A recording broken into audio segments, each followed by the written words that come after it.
Sveikos mergaitės. Šiandieną aš siuvu pamušalą rankiniai. Ir pamušalę, aišku, aš noriu, kad būtų kelios kišenės. Dabar, kad kišenės nebūtų labai tokios pliurziškos, aš darau kantelį. Va tokį kantelį, kurį siūsiu į kišenės viršų. Čia sukirpta kišenė.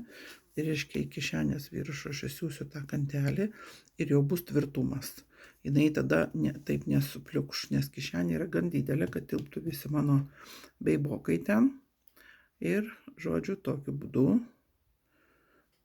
toliau parodysiu, kaip aš tai darau. Imu tokį storesnį siūlą, turiu štai šitokį siūlą, bet vieno to siūlo nepakanka, nes jisai gana plonas yra.